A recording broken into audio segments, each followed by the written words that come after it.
Bonjour à tous, bonjour à toutes et bienvenue à ce nouveau webinaire des jeudis du management du Florian Mention Institut. C'est le webinaire de rentrée. Et quelle rentrée? Les rentrées économiques est très forte, je crois, pour tout le monde et c'est tant mieux.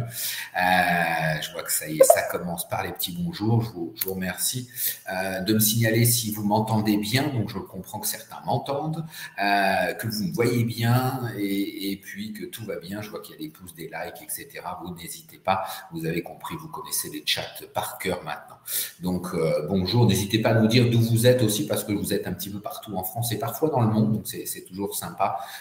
Vous êtes toujours aussi très, très nombreux. Merci Noémie. Tout fonctionne bien et donc c'est parfait. Donc, on est là pour ce webinaire sur le management avec un titre Manager pour faire grandir, pour mieux grandir. Et on va parler de tout ça, Aix-en-Provence, Montpellier. Je vois un petit peu tout le monde. Je suis ravi. Nîmes également. Donc pour l'instant, beaucoup de gens du Sud. Beaucoup des gens du Sud. Alors, est-ce qu'il y a des gens d'ailleurs qui vont nous écrire? Axe, des termes, ce genre de choses. Manager, faire grandir pour mieux grandir. C'est vraiment notre credo, nous ici au Florian Mention Institut, et je vais parler de ça pendant 1 heure. Vous connaissez les chats, donc vous savez que vous avez la possibilité d'interagir. Bordeaux est avec nous, Lyon, Paris, Avignon. Ah, il y en a qui ne savent pas où ils vivent. Paris et Avignon pour Vladimir, donc très sympa. Donc les webinaires du Florian Mention Institut sont le préambule à nos formations. On a 2 cycles de formation et bientôt un 3e. Donc le premier, c'est le cycle du management Epifit, grandir et faire grandir ses collaborateurs, qui est sous-tendu par le livre. Je vais essayer de vous montrer. Le livre Le Management Epifit aux éditions EMS. Je vous mettrai le lien dans le chat, mais vous l'avez sur notre site internet et dans le PowerPoint qu'on vous enverra à la fin. Vous aurez le support et vous aurez le lien pour pouvoir commander le livre sur notre boutique Amazon. Donc ça, c'est le cycle du management Epifit, tous les 2 mois, 5 modules, être un grand manager, mieux communiquer avec ses collaborateurs, motiver son équipe pour obtenir son engagement, déléguer pour mieux manager et manager son temps. Je sais que j'ai vu des intervenants, enfin des participants qui avaient déjà suivi le cycle. Merci à eux d'être encore là. Et puis le 2e cycle, c'est le cycle de formation commerciale. Donc la prochaine date, ça sera Ne vendez plus, faites acheter, technique de vente, le 4 novembre. Et puis vous avez toutes les dates, optimiser sa prospection, réussir ses rendez-vous, ce genre de choses. Donc ça, c'est les cycles de formation. Je vous donne le scoop. On sort le cycle de formation en recrutement qui nous est demandé depuis très, très longtemps et qui va sortir tout début 2022. Donc, vous allez en entendre parler pareil avec 5 dates. En clair, on sort notre école de recrutement puisque c'est un des métiers importants du cabinet. Bonjour Gérard, bonjour Akil qui est en Espagne. Les prochains webinaires, donc le prochain s'écrit un peu petit, c'est bien vivre ces 3 vies avec Florian Mention. Ça sera je ne vois pas bien la date, au mois d'octobre. Au mois d'octobre, on aura 2 dates exceptionnelles sur les webinaires. Celui d'après, ça sera en octobre sur Ne vendez plus, faites acheter, etc., etc. Pareil, vous aurez les liens sur le chat, mais également dans la présentation. Allez, on y va. Tout le monde est arrivé, ou presque. Et puis, ceux qui arrivent continueront à arriver. Allez, d'après vous, que veut dire Epifit? Alors, ceux qui connaissent la réponse parce qu'ils ont déjà lu le livre ou déjà suivi, je vous demande de ne pas trop y aller direct. Par contre, ceux qui ne connaissent pas, est-ce que vous connaissez le mot Epifit? Voilà, vous aurez appris au moins quelque chose aujourd'hui, vous aurez mis le dictionnaire, effectivement le replay sera disponible. Alors, non de la part de Laurent. Alors, pour vous aider, est-ce qu'il y en a d'autres qui connaissent sans avoir googlisé ce mot extraordinaire qu'est le mot Epifit? On aime bien les mots amusants chez nous. Le mot Epifit, pour vous aider, c'est un mot qui vient du monde des plantes et qui est l'exact opposé du mot parasite. Alors, qu'est-ce qui peut être l'opposé du mot parasite? Que voudrait dire Epifit dans ces cas-là? Bonjour à tous, Véronique. Allez, quelques réponses. Allez, ceux qui savent là maintenant, est-ce qu'il y en a qui savent? Et ceux qui savent, est-ce qu'ils se souviennent ce que veut dire Epifit? Ben, dites-moi, ça a du mal à se lancer. Ça a du mal à se lancer. Alors, je vois que ça commence à écrire. Bonjour Loïc, bonjour Eric. Le contraire de parasite, oui, merci Philippe. Symbiose, en quelque sorte, effectivement, bienveillant. Symbiose, Jean-Luc, je suis assez d'accord avec ça. Hein. Bienveillant, Odile, pas tout à fait. Une forme de tutorat, oui, en quelque sorte, effectivement, mais c'est vrai que c'est Jean-Luc qui s'en rapproche le plus sur la notion de symbiose. En clair, dans le monde végétal, vous avez deux types de plantes, et on va prendre des exemples. Vous avez les plantes parasites. Voilà, je vois qui pousse sur une autre sans l'abîmer. Exactement, Florence. C'est la bonne démarche. Bonjour Valérie. Les plantes parasites, on va prendre deux types de plantes parasites. On va prendre le gui et le lierre. Le gui a ceci de particulier, c'est qu'il vient se connecter sur la branche au milieu entre le tronc et la branche. L'intérêt pour lui, c'est d'aller se connecter et d'aller se connecter à la sève de l'arbre et lui pomper sa sève jusqu'à se reproduire. Et plus il va se reproduire, plus il va pomper de la sève. Et clairement, il va finir par tuer son porteur. Bon, ok, c'est un concept. Le deuxième parasite, ça va être le lierre, qui a une autre stratégie, qui lui va grimper sur l'arbre jusqu'à l'étouffer. Et c'est comme ça qu'on voit des chaînes gigantesques qui sont tombées au sol. Mais là, pareil, un peu absurde comme stratégie, puisque en tombant la plupart du temps, le chêne va arracher les racines du lierre et le lierre va mourir en même temps que son support. Donc, c'est vraiment pas gagnant-gagnant. Je suis d'accord, Jean-Luc, avec la coproduction. En revanche, vous connaissez également deux plantes épiphytes en général, dont une très appréciée qui est l'orchidée. Alors, l'orchidée a bien compris, c'est plutôt une plante rampante à la base, elle a compris que pour fleurir et donc attirer les insectes pour la pollinisation, il fallait qu'elle s'élève. En plus, vous imaginez, l'orchidée vit plutôt dans des climats tropicaux, chauds, où il y a beaucoup de plantes, donc c'est la jungle, c'est la compétition. Et donc, elle a compris que si elle montait sur une autre plante et qu'elle grandissait, elle allait pouvoir attirer par ses fleurs qui seront au-dessus du panier, d'attirer les insectes pour la pollinisation. Mais là où elle est forte, c'est qu'elle va faire en sorte, comme le disait Jean-Luc tout à l'heure, de le faire en symbiose, de faire en sorte de faire grandir son support avec elle. Parce que plus le support va grandir, plus elle va grandir. Et donc, on est vraiment dans le grandir ensemble. C'est le titre de notre conférence, grandir pour mieux faire grandir. Et donc, on grandit ensemble. C'est ça le concept du management, du terme épiphyte. Et nous, on l'a appliqué au management. Pourquoi? Parce qu'on s'est inspiré de notre ami Boris Cyrulnik avec son concept de résilience. Lui, il avait pris un état, une notion physique, la résilience d'un matériau qui revient à sa forme naturelle. Il l'a appliqué à la pédopsychiatrie. En disant que globalement, un enfant, même le plus maltraité de la Terre, finit par retrouver une vie normale si on l'accompagne de telle ou telle manière. Nous, on a fait la même chose dans le monde végétal avec la notion d'épiphyte, et c'est vrai que si on regarde bien la notion de management épiphyte, l'idée, c'est de faire grandir ses collaborateurs tout en grandissant soi-même. Et plus on va faire grandir nos collaborateurs, plus on va grandir soi-même. Je vais prendre un exemple que vous connaissez peut-être et que je vous souhaite de connaître dans votre carrière. Je croise régulièrement des candidats. Vous savez qu'on fait pas mal de recrutement dans notre métier.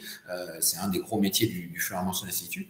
Et dans le cadre de recrutement, régulièrement, j'interviewe donc des candidats et certains candidats me disent que dans leur carrière, ils ont croisé un mentor et ils vous parlent de cette personne avec les yeux qui brillent. C'est quelqu'un qui m'a fait grandir, qui m'a fait évoluer, qui m'a fait avancer, etc.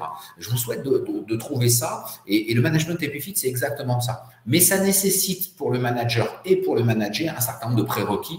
On va en discuter et on fait de la formation autour de tout ça parce que c'est pas en 1 heure de webinaire que j'ai prétention à faire de vous des managers épiphytes ou des plantes épiphytes. Ça prend un petit peu de temps. C'est juste une évocation aujourd'hui. Dans le principe du management épiphyte est aussi quelque chose que nous, on pense être opposé à la loi de futilité de notre ami Cyril Parkinson. Ça n'a rien à voir avec la maladie de Parkinson. Cyril Parkinson est un sociologue anglais qui a œuvré pour l'État anglais à la sortie de la guerre. Dans les années 50-60, l'État anglais s'aperçoit que son administration est improductive au possible, qu'elle est pléthorique et que le système ne marche plus. Donc, l'État anglais, le gouvernement anglais demande à Cyril Parkinson d'étudier pourquoi l'administration anglaise ne fonctionne plus. Et lui, il va exprimer plusieurs lois, dont une qui s'appelle la loi de futilité, qui veut que plus une structure est grosse, moins on s'intéresse aux choses importantes.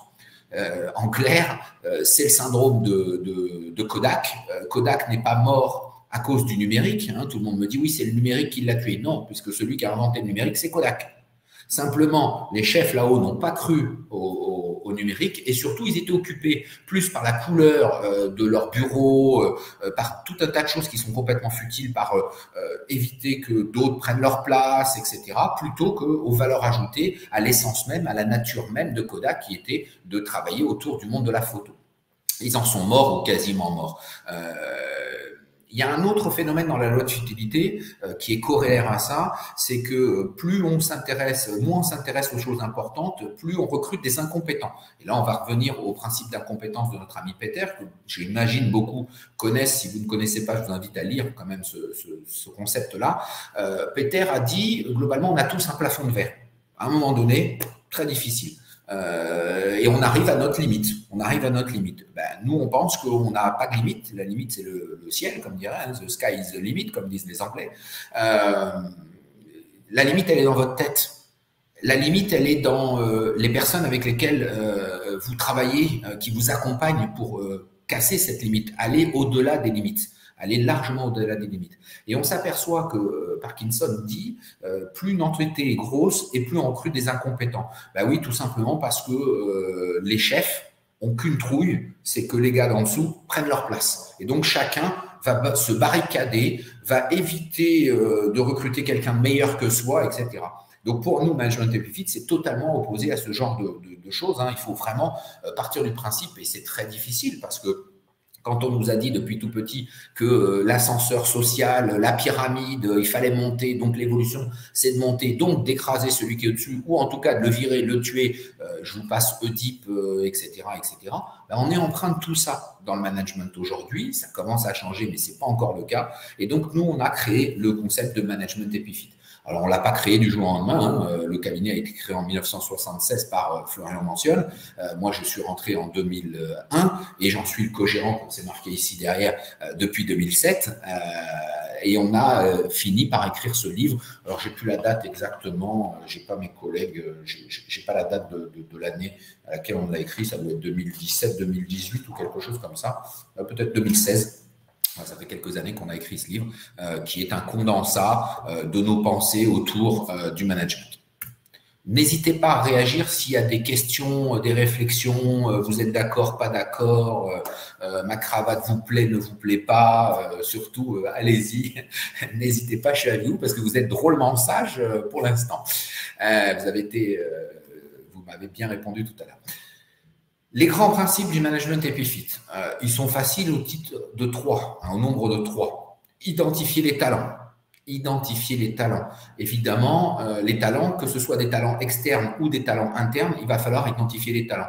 Ça veut dire que le manager, son rôle, c'est pas de s'inquiéter si le commercial, quand je suis directeur commercial, est-ce que le commercial que je vais recruter va être meilleur que moi et va vouloir prendre ma place? Eh bien, tant mieux si c'est un très bon commercial. Mais il a peut-être d'autres talents. Il est peut-être pas talentueux dans le management. Il est peut-être talentueux dans la vente, B2B, ceci, cela. Pareil pour le comptable, etc. Faut-il encore mettre en place dans sa structure merci Virginie, c'est très gentil. Faut-il encore mettre dans sa structure les méthodologies pour identifier les talents? Les méthodologies en matière de recrutement, en matière d'évaluation de vos collaborateurs. Et là, on en vient au deuxième, qui est de faire confiance au potentiel. Et c'est vrai que c'est un travers, notamment en France, on est dans la confiance a posteriori et pas a priori.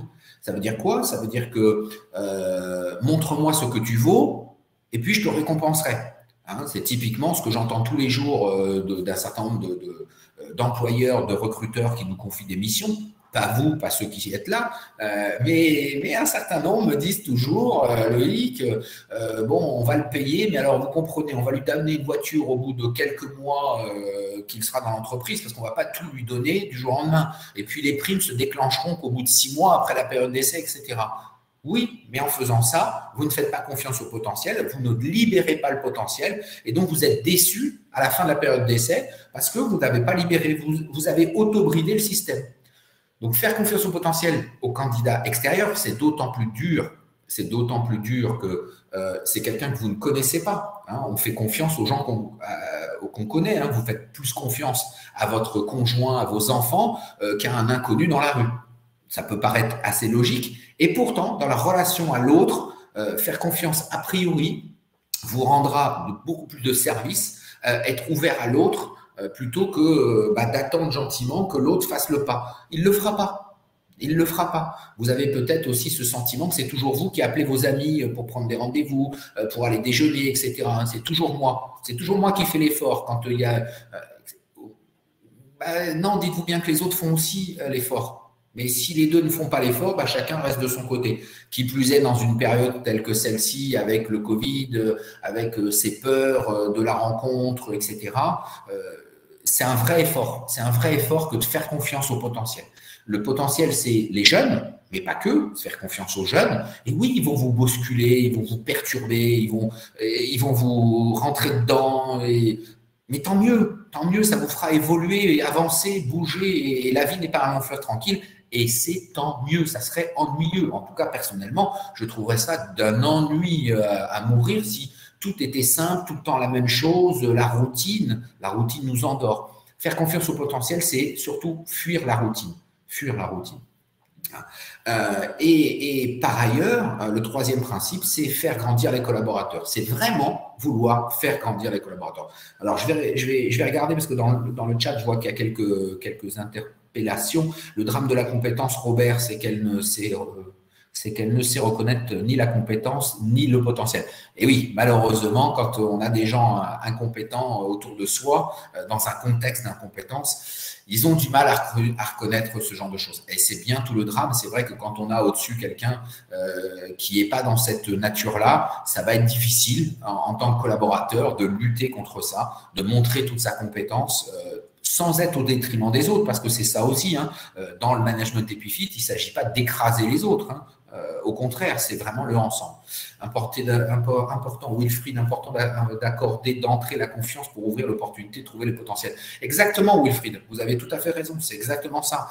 Il faut apporter sa confiance tout de suite pour laisser les potentiels s'exprimer. Malheureusement, dans beaucoup de cas, en tout cas, moi, ce que je croise, je vois beaucoup de gens qui ne donnent pas la confiance tout de suite et ça démarre au recrutement. Hein, et on dit, on verra plus tard, On le voit très vite dans la relation à la rémunération. Chez nous, on a un vrai problème avec ça. Mais alors là, sur la notion de confiance des potentiels avec la rémunération, on ne va pas payer quelqu'un qu'on ne connaît pas. On va attendre de voir ce qu'il vaut. Hein. Et puis, c'est comme ça qu'on est déçu. Florence, comment motiver une entreprise à faire confiance au potentiel? Alors, on va en parler, Florence, pendant la conférence. Ça va prendre un petit peu de temps. Voilà, je vais donner quelques informations. Pas de problème, Laura. Il y aura d'autres occasions. Il y a un replay qu'on vous transmettra. Faire confiance à 100% dès le départ. Donc, la confiance ne se construit pas. Elle peut se déconstruire. Oui, mais vous le savez mieux que moi. Faire confiance, c'est facile. Perdre la confiance, c'est encore plus facile. Regagner de la confiance, c'est extrêmement difficile. Donc, quand la confiance est rompue, des deux côtés, hein, que ce soit du manager vers le collaborateur ou du collaborateur vers le manager, c'est extrêmement compliqué de raccrocher les wagons. Je vous ai parlé rapidement du cabinet, hein, puisqu'on parle de tout ça. 45 ans d'expérience, 1976, création. On a une vingtaine de consultants un petit peu partout en France. On a plusieurs métiers.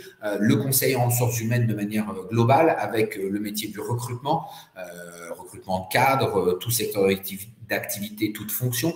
Là, haut de placement, l'envers du décor, on accompagne les collaborateurs vers leur sortie ou après leur sortie pour leur retrouver un projet. La formation, j'en ai parlé, management commercial, recrutement RH, les bilans de compétences, le coaching, le conseil RH. Je suis aujourd'hui associé avec Augustin Valero et nous sommes co-gérants depuis 2007. Vous aurez mon CV dans le PowerPoint, vous avez mon adresse email, donc si vous avez des questions après ce webinaire, n'hésitez pas, avec grand plaisir pour échanger, continuer à débattre. Vous me trouvez facilement sur LinkedIn et vous voyez tout mon parcours. Je ne vais pas détailler mon parcours. Si vous avez des questions sur mon parcours, vous n'hésitez pas. Voilà. Alors justement, une des questions que tout le monde me posait tout à l'heure, comment faire et rester un bon collaborateur, on va y revenir. Avant de venir à comment, on va travailler sur le pourquoi. Pourquoi faire grandir? D'après vous, pourquoi faire grandir les collaborateurs? Je vous laisse me répondre. Pourquoi faire grandir? Pour améliorer la compétence, ouais, par exemple, José Pina. Pour grandir nous-mêmes, oui, oui, oui, oui, oui. Pour qu'il reste motivé, créatif, pour tisser un lien fort, exactement, pour s'améliorer soi-même, pour démontrer sa confiance, faire grandir l'équipe, pour s'améliorer. Je vois que j'ai des managers avertis en face à moi, ou en tout cas des gens voilà, pour la performance. Et oui, Valérie a tout à fait raison. Je reconnais là la femme économique en Valérie. Et oui, à un moment donné, tout ça, c'est pas le monde du bisounours. On est là pour travailler. On est là pour performer. On est là pour faire performer une entreprise. Ok, grandir soi-même, etc., le développement personnel, tout ce que vous voulez. Mais nous, on est dans le monde de l'entreprise. Donc, le monde de l'entreprise, ça veut dire qu'on veut que l'entreprise performe. Parce que si l'entreprise performe, je vais y gagner. Et c'est tout l'intérêt. Donc, pourquoi faire grandir? Nous, on a une petite formule magique. P égale CM3. Je ne tire pas la langue, mais vous aurez compris la référence à notre ami Einstein. P, c'est la performance. Okay, pour qu'un collaborateur soit performant, il va nous falloir d'abord des compétences. Et il faut s'assurer qu'il soit compétent et non pas qu'il soit sympa. J'ai une cliente en ce moment qui pose la question aux candidats, et je trouve ça assez amusant, entre deux choix, un peu à la Pierre Palmade, le sketch de Pierre Palmade sur Jambes de bois ou canard qui vous suivent. C'est un peu la même question. Vous avez le choix entre des collègues super sympas mais pas très compétents, voire nullissimes, ou des collègues super compétents mais pas super sympas. Qu'est-ce que vous choisissez? Eh bien, je vous invite à choisir les compétents.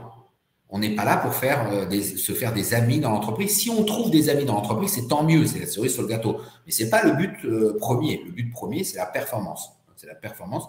Et donc, il faut être compétent. Donc, notre collaborateur, il faut qu'il soit compétent. Donc, il faut recruter le meilleur, des meilleurs en savoir-faire, savoir-être dans le métier que vous cherchez. OK. Mais ce n'est pas suffisant pour qu'il soit performant.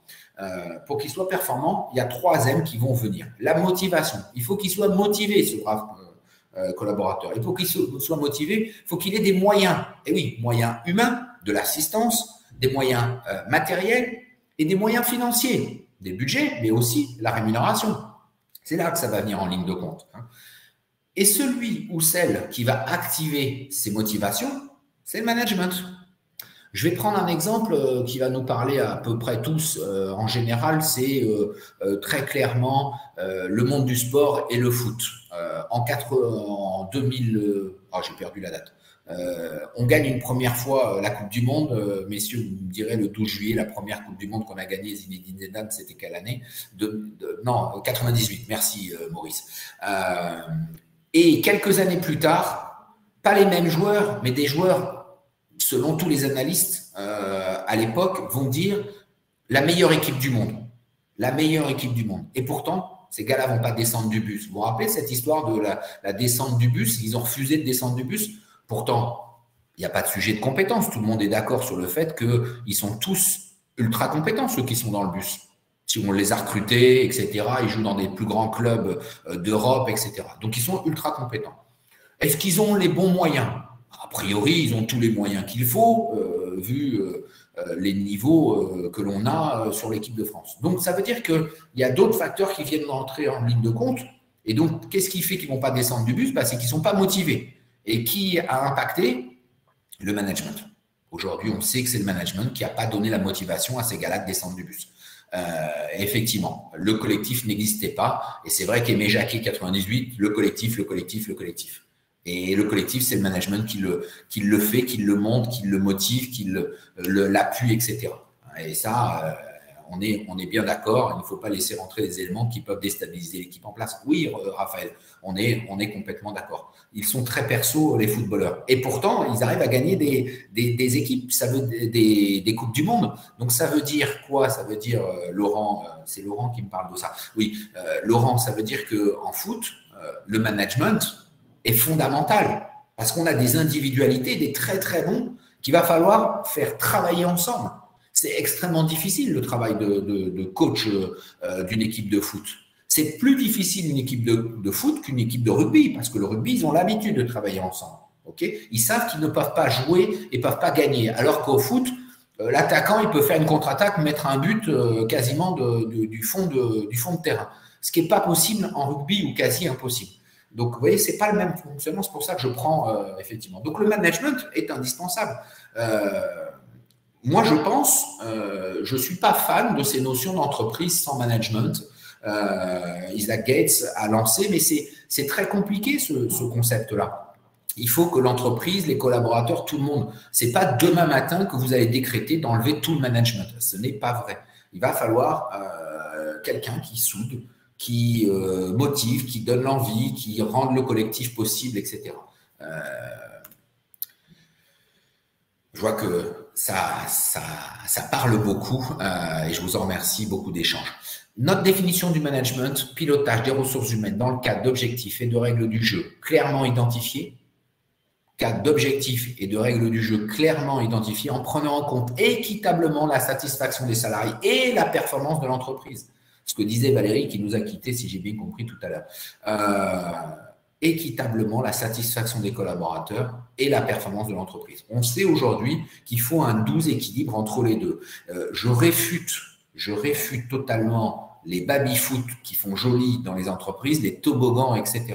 Ça n'a strictement aucun intérêt. On a confondu le fait de faire du décor joli, de faire un peu fun dans la Silicon Valley avec une forme de management autour de ça.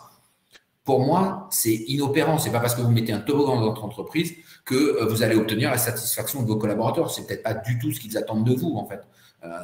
Parce que vos collaborateurs ont peut-être pas 20 ans. Si vous avez que des collaborateurs de 20 ans, ça peut peut-être les amuser. Oui, je suis d'accord, les baby-foot, ça ne sert pas à grand-chose, Wilfried. En tout cas, demandez à vos collaborateurs, c'est ce qu'ils attendent. Parce que j'ai vu des tables de ping-pong arriver, j'ai vu tout un tas de trucs, et au final, ça prend la poussière. Ah ouais, les managers, les RH sont ravis de nous montrer le patio dans lequel il y a une table de ping-pong. Et puis vous revenez 3 mois après, il n'y a toujours personne qui a joué à la table de ping-pong, si ce n'est l'aficionados.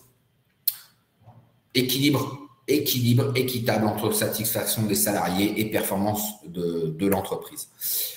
Le pilotage des ressources humaines, ce n'est surtout pas manager, ce n'est surtout pas être leader. Nous, on déteste ces deux mots-là. Enfin, personnellement, je déteste ces deux mots-là. Parce que manager, c'est dire à l'autre comment il doit faire. Et puis, être leader, c'est tirer la locomotive. Ouais, mais le leader, il va se fatiguer.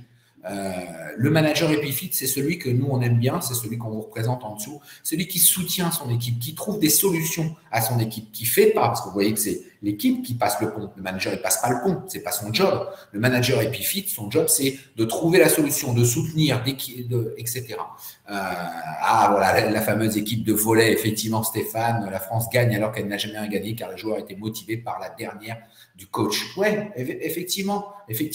Mais ça nécessite aussi tout un collectif, Stéphane. Ça nécessite que les coachs aient pris en compte les individualités, les aient montés en puissance, les aient fait grandir et veuillent les faire grandir.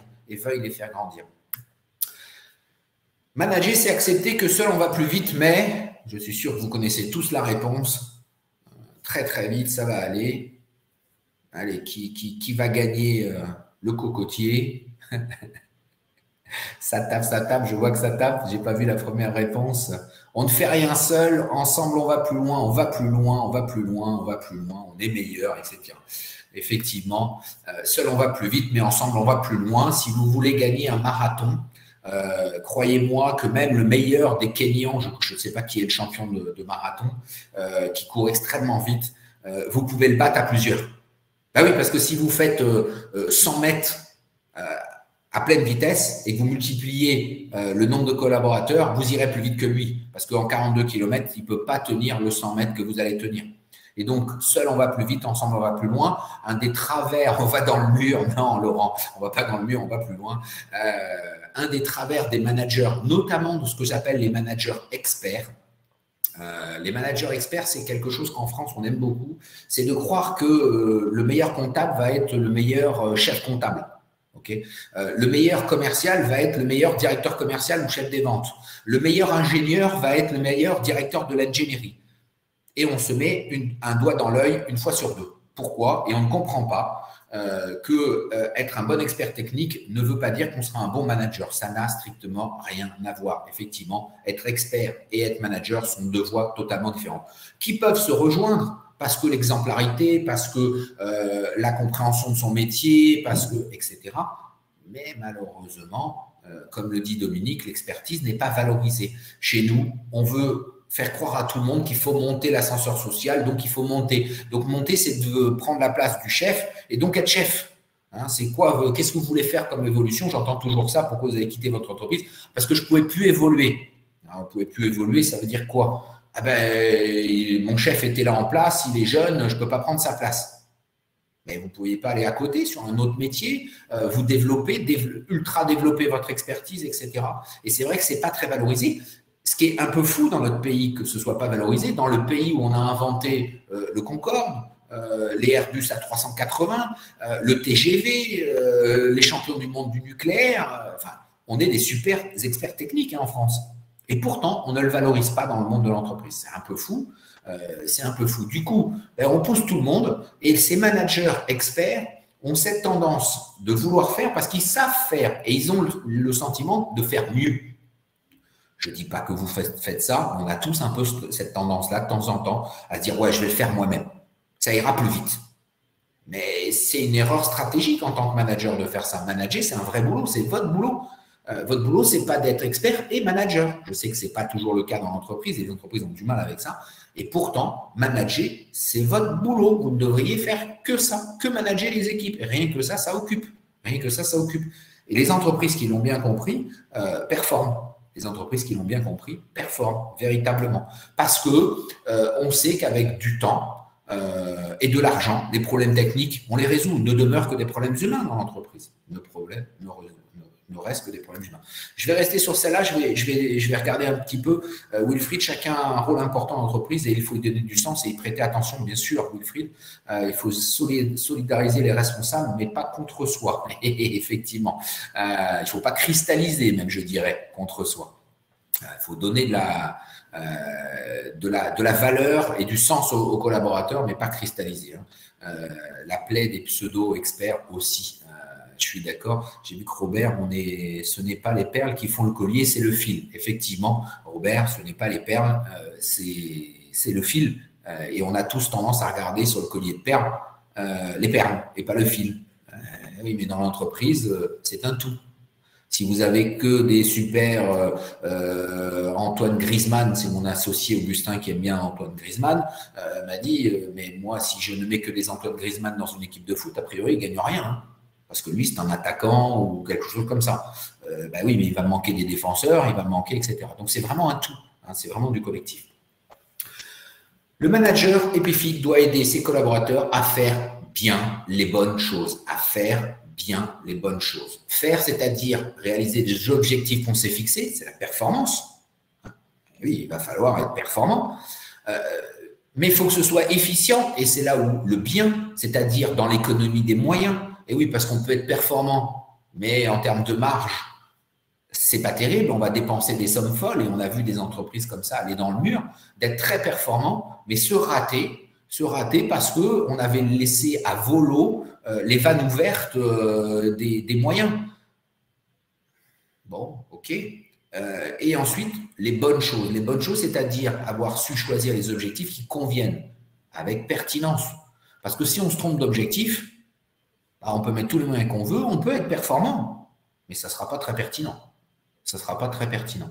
Donc, vous voyez que ce n'est pas simple. Je vous ai mis les petites équations en dessous. Hein.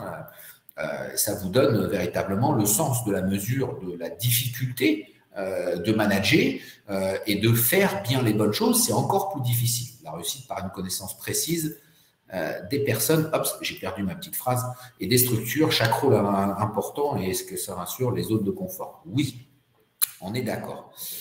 Alors, le comment, vous me demandiez tout à l'heure le comment. Alors, je ne vais pas vous donner le comment, la totalité, parce qu'il faudrait plus de temps que ça, et c'est pour ça qu'on fait de la formation sur le sujet, mais je vais vous donner quelques clés, en tout cas, qui nous paraissent importantes pour nous, pour savoir comment faire grandir ses collaborateurs. La première des choses, c'est plus d'exemplarité.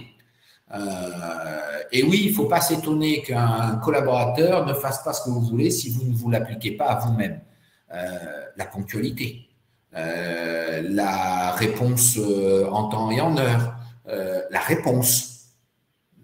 Combien j'ai de managers qui ne répondent pas à leurs collaborateurs ou alors de manière épisodique et après qui s'étonnent que leurs collaborateurs ne rendent pas leur feuille de route en temps et en heure ou leur reporting en temps et en heure. Moi, je ne m'étonne pas. Donc, l'exemplarité, ça prend du temps. Ça prend du temps. Pas de problème, Robert. On avait tous compris. Ensuite, plus de confiance. Je l'ai déjà dit, plus de confiance a priori. Et ça, il faut lutter contre soi-même. C'est extrêmement dur d'aller dans la rue et d'aller voir quelqu'un et d'a priori lui faire confiance. Partez de ce principe-là, de cette image-là. Vous ne connaissez pas cette première personne. Il va falloir lui faire confiance. Il va falloir peut-être monter dans sa voiture et faire un bout de chemin. Ça va peut-être être dur, faire confiance à qui que ce soit, un collaborateur qui va faire des erreurs peut-être, et c'est pas grave qu'il va pas faire comme vous, et c'est pas grave, vous êtes là pour l'accompagner, pour corriger, lui donner des clés, etc. Mais il faut faire confiance. Si vous ne faites pas confiance, je vais vous donner un exemple en ce moment. J'ai mon fils Anthony qui a 15 ans et maintenant, depuis cette année ou l'année dernière, à partir de 15 ans, on peut faire la conduite accompagnée. Donc, il a fait son stage de conduite accompagnée pendant 15 jours, en stage intensif en plus. Donc, il a eu son code et puis il a fait ses 20 heures de conduite comme tout à chacun. Et donc, maintenant, je me retrouve en tant qu'accompagnateur à côté de lui qui est le chauffeur. Je dis régulièrement à mon épouse, je pense qu'il est bon, même si j'ai tendance à lui corriger beaucoup de choses. Et je pense que si quelqu'un se mettait à côté de moi dans ma conduite et me corrigeait autant, j'aurais autant d'erreurs faites que lui. Donc finalement, il faut que je lui fasse confiance. Et c'est lui qui pilote, c'est lui qui a les manettes. Je ne suis pas comme une auto-école, je n'ai pas de frein, etc. Et ça se passe plutôt pas mal jusque-là, depuis 1 mois et demi qu'il conduit. Du bois, on n'a pas eu d'accident, pas de grands pleurs. Et au contraire, ça se passe extrêmement bien. On s'est retrouvés, on a échangé, etc. Mais ça me demande un effort de lui faire confiance a priori. Nécessairement, je suis obligé parce que je ne peux pas monter dans une voiture en aveugle, etc. Mais voilà, avec les collaborateurs, c'est pareil. Il faut leur faire confiance. Qui plus est sur les néo-collaborateurs, sur les gens qui viennent de l'extérieur. Et vous verrez, ça a un impact fort. Le troisième point, c'est plus de disponibilité. Plus de disponibilité, ça ne veut pas dire pas travailler le soir, le week-end, etc. Répondre pendant ses vacances, c'est pas ça la disponibilité. La disponibilité, c'est la disponibilité du cerveau, c'est du temps disponible de cerveau. C'est effectivement, comme dit Giuseppe Pina, de l'écoute, de la disponibilité d'écoute.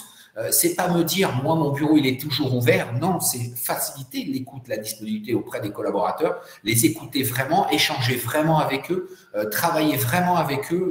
Voilà, c'est ça la disponibilité. Et être à leur disponibilité, à leur service. Et être à leur service. Une bienveillance réelle, oui, en grande partie. Être vraiment à leur service de vos collaborateurs. Ça veut dire quoi? Ça veut dire que quand un collaborateur qui a une difficulté, à bientôt Stanislava, je vous remercie à vous. Vous aurez comment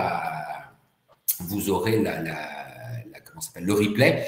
Ma question est comment stimuler et garder à long terme mes collaborateurs. Les anglo-saxons changent de job très souvent. Alors oui, ça dépend des anglo-saxons, mais c'est pas très grave, Stanislava. Le but, c'est pas forcément de garder les collaborateurs très longtemps, c'est qu'ils réalisent les objectifs pour lesquels que vous leur avez assignés. Voilà pourquoi, avec les anglo-saxons, ça va très vite parce qu'ils sont en recadrage d'objectifs permanents.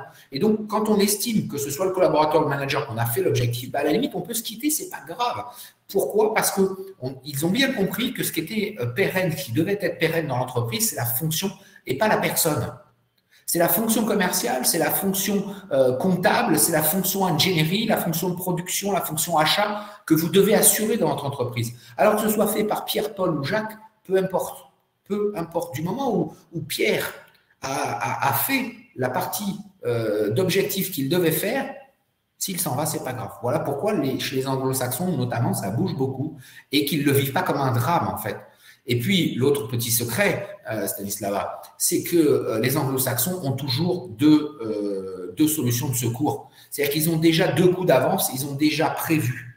ils ont déjà prévu avec d'autres collaborateurs, soit un autre collaborateur dans l'entreprise, en se disant bah, si Pierre s'en va, Paul pourra le remplacer en solution, ou ils ont déjà pris des contacts avec d'autres candidats extérieurs et qu'ils gardent au chaud. Comme ça, ils sont pris au dépourvu. C'est vraiment un mode de fonctionnement très différent, mais qui s'explique aussi par le code du travail qui est différent, etc. Je ne veux pas opposer nos deux systèmes parce qu'ils ont leurs avantages et leurs inconvénients. Donc la disponibilité. Le quatrième point, c'est plus de réactivité. Il ne faut pas laisser une situation pourrir. Ce matin, j'étais avec un candidat, merci Stanislas, vous me direz ce que vous faites et avec grand plaisir pour échanger avec vous en off par ailleurs.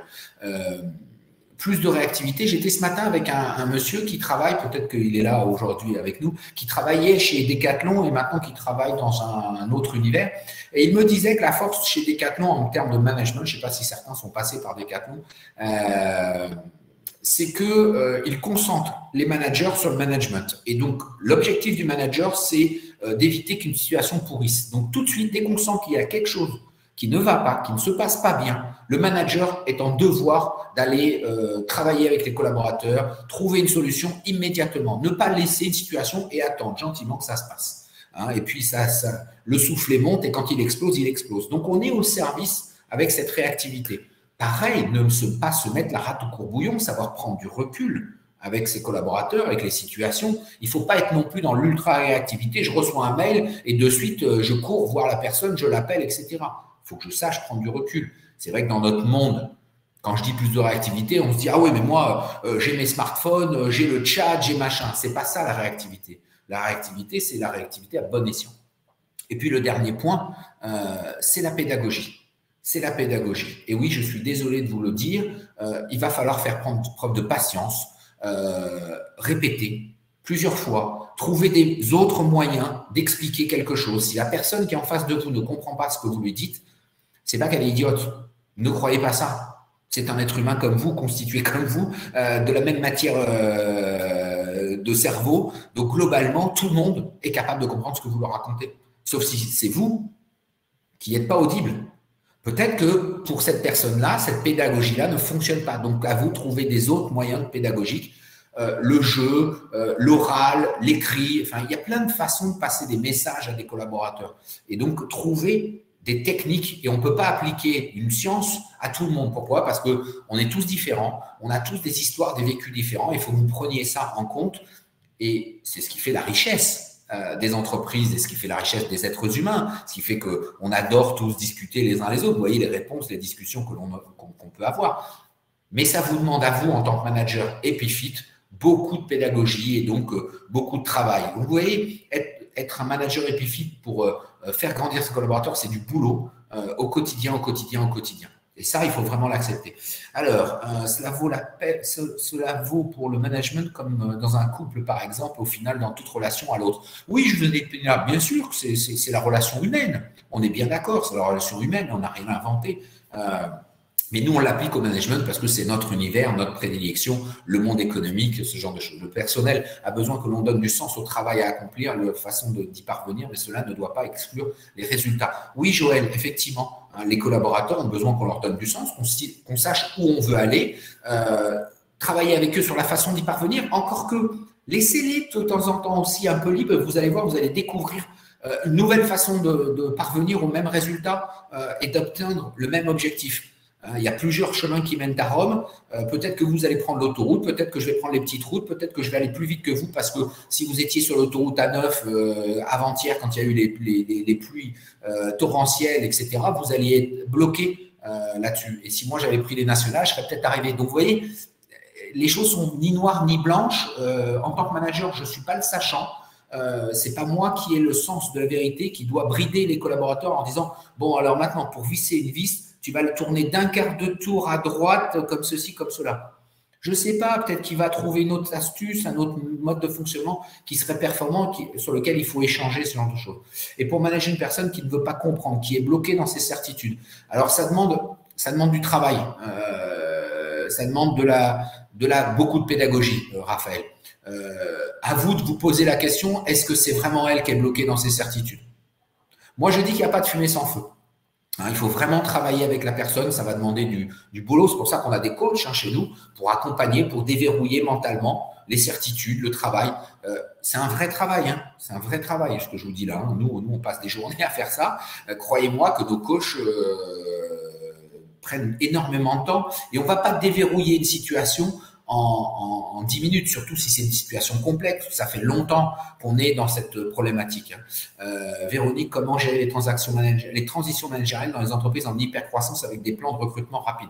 Les transitions, tu peux préciser, Véronique, on se connaît avec Véronique sur ce que tu appelles les transitions managériales, de nouveaux managers qui arrivent et qui ont une nouvelle patte, etc.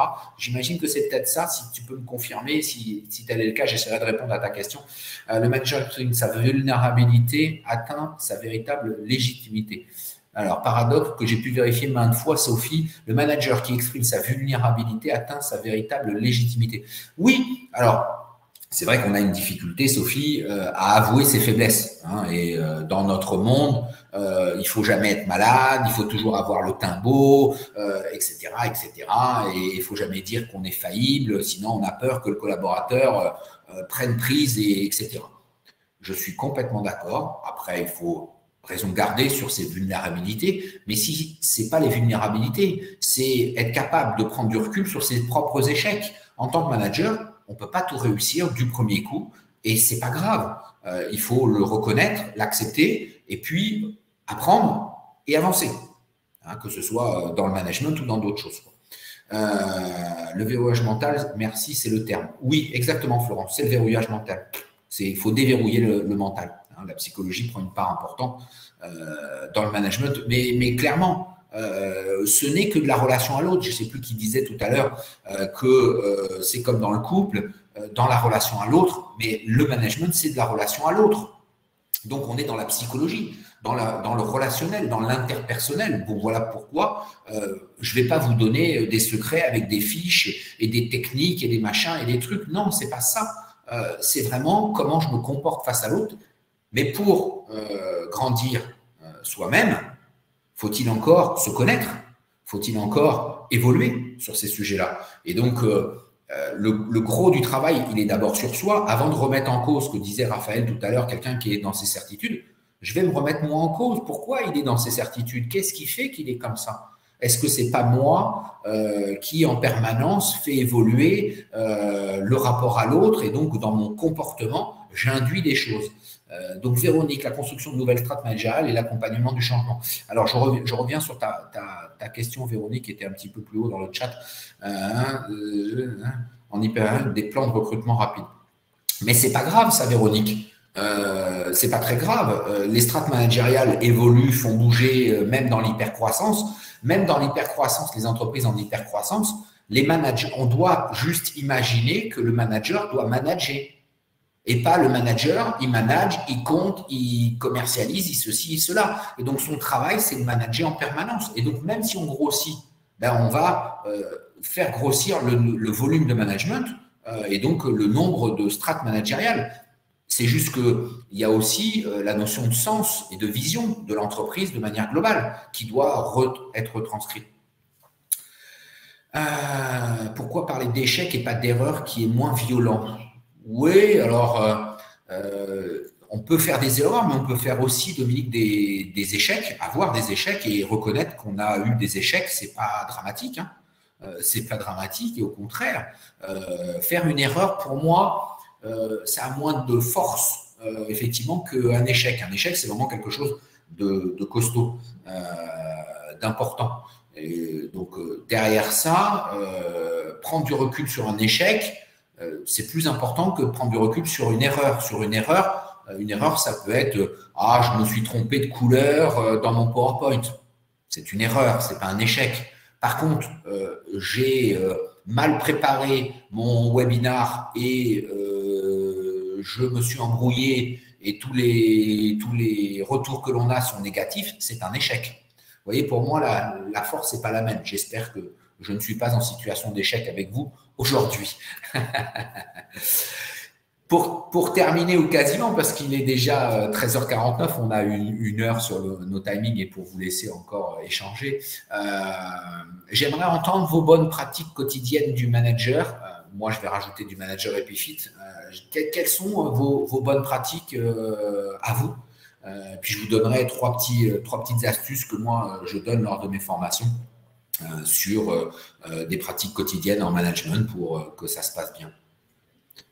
Merci, bien sûr, Dominique. Hein, ça se discute, hein, je suis d'accord avec vous, hein, c'est mon interprétation. Je ne suis pas rigoriste sur l'échec, l'erreur, ce genre de choses. Responsabilité, guider, féliciter, ouais, tous les jours, c'est votre honneur. Pas du tout, ça fait du bien d'entendre parler vrai. D'accord, merci. L'écoute, le partage, l'échange, ouais.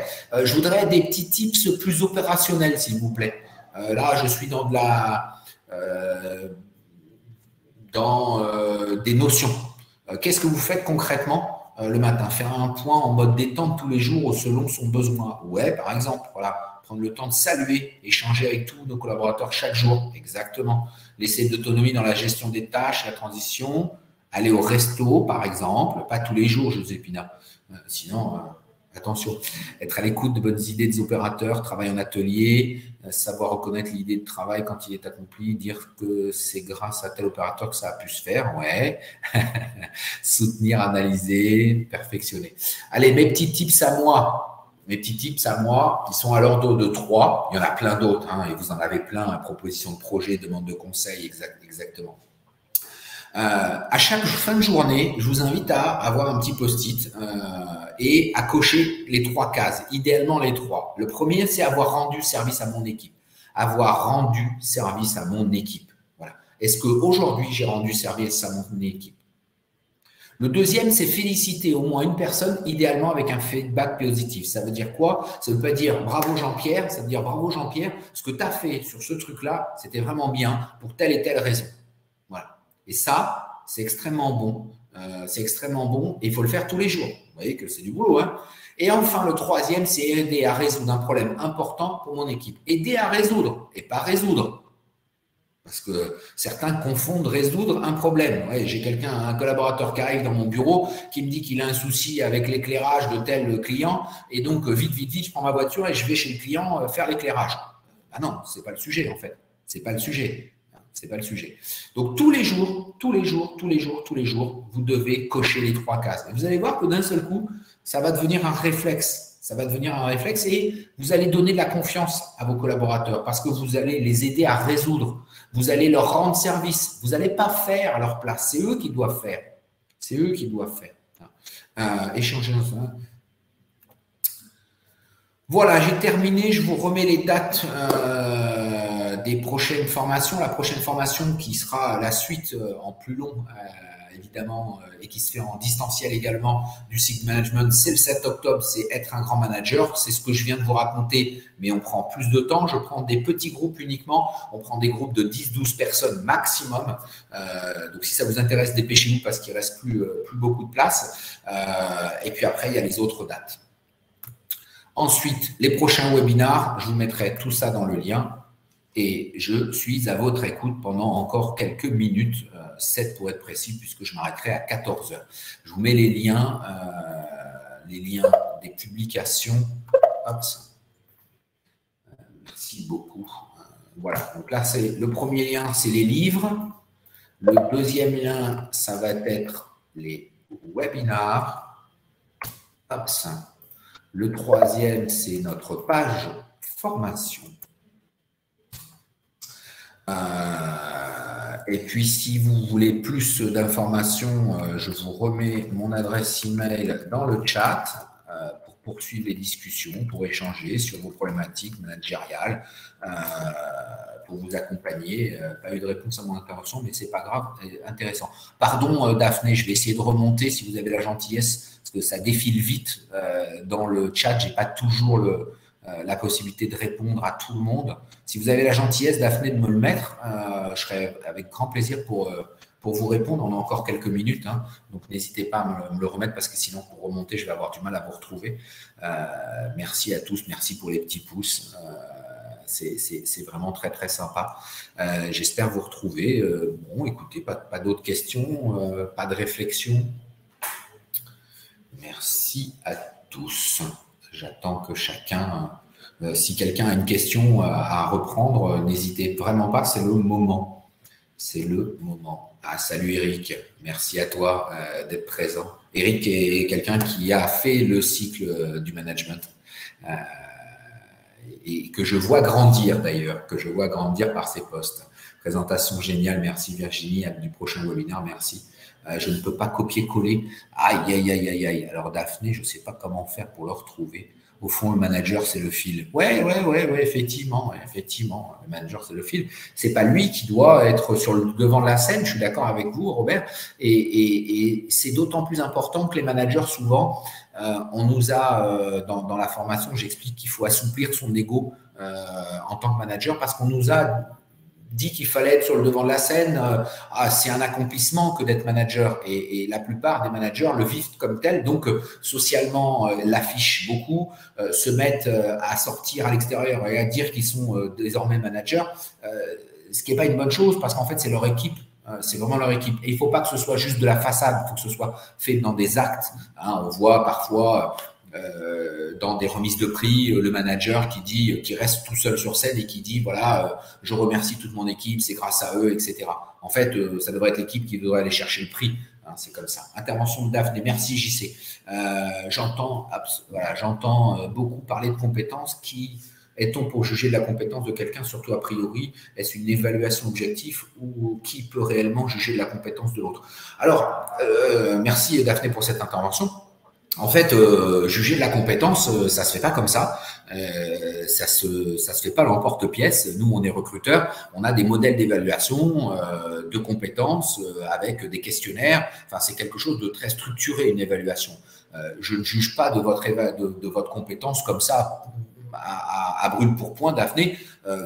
Imaginons que vous soyez comptable, je ne peux pas évaluer votre compétence comptable. Par contre, en faisant un travail d'évaluation amont pour me dire, voilà, quelles sont les compétences que je vais rechercher, quelles sont les questions auxquelles j'aimerais que Daphné réponde pour m'évaluer les compétences, voire la mettre en situation de comptabilité. Je ne sais pas du tout si vous êtes dans la comptabilité. Voilà, c'est tout un processus, l'évaluation de compétences. Donc, c'est un vrai travail, en fait. C'est un vrai travail. On ne juge pas, on évalue. Je reste très humble. L'évaluation objective est toujours très difficile quand on est dans le rapport humain, Daphné, bien sûr. Donc, ça nécessite toute une formation à l'évaluation. Non, pas du tout, vous êtes dans la gestion de projet. Mais même dans la gestion de projet, on peut évaluer les compétences que vous avez sur la gestion de projet. Mais croyez-moi, mais ça nécessite du travail, ça ne se fait pas dans le porte-pièce, c'est pas juste en vous écoutant lors d'un recrutement. Lors d'un recrutement, si je n'ai pas préparé en amont mes questions, je serais incapable d'évaluer votre qualité de gestion de projet, ce genre de choses. Donc, c'est un vrai boulot. C'est un vrai boulot, ça prend énormément de temps. Oui, José Pina, on retrouve sur la page d'accueil les choses. C'est évalué par rapport à un objectif partagé à deux, entre autres, Sophie. Et puis, avec des grilles, des synthèses, etc. Mais le N+1 ne l'est pas toujours. Alors, je vais désacraliser quelque chose, Daphné. Oui, le N+1, mais est-ce que le N+1 a besoin d'être compétent dans votre métier? Non, il a besoin d'être compétent en management. Et effectivement, il n'est pas toujours capable d'évaluer. Et voilà. Parce que les N+1, c'est ce que j'expliquais tout à l'heure, on les a formés en général, on les a formés à être un expert dans leur métier. C'est le meilleur chef de projet, en tout cas évalué par ses chefs en tant que tel. Parfois celui qui est un peu le plus politique. On connaît les jeux de pouvoir dans les entreprises, mais je mets de côté ça. Admettons que ce soit le meilleur des gestionnaires de projet. Et puis, le problème, c'est qu'on ne l'a pas formé au management. Donc, on ne l'a pas formé à évaluer. On ne lui a pas expliqué comment faire un entretien avec un collaborateur, comment aller chercher des compétences, qu'est-ce qu'une compétence, comment aller la détecter chez un collaborateur, comment l'évaluer, la noter, la comparer, et ce genre de choses. Et oui, je suis bien d'accord. Mais Daphné, je ne demande qu'à intervenir dans votre entreprise pour former vos collaborateurs, vos managers, à tout ça. Nous, on se régale à faire ce genre de choses. Maintenant, je ne peux pas aller partout. Faites passer le message, offrez notre livre du management EpiFit à votre manager pour son anniversaire, par exemple, ça peut être une bonne chose. À très bientôt, Véronique. Merci beaucoup à tous. Il est 13h59. Je vous souhaite à tous une bonne fin de journée. Moi, je vais aller déjeuner. Je ne l'ai pas encore fait parce que j'attendais de vous avoir avant d'aller déjeuner. On se retrouve très vite, soit par mail, soit par LinkedIn, soit par les prochains webinars ou dans nos formations ou en réel, en visio. Enfin, bref, au plaisir de se revoir. À très bientôt. Merci. Au revoir.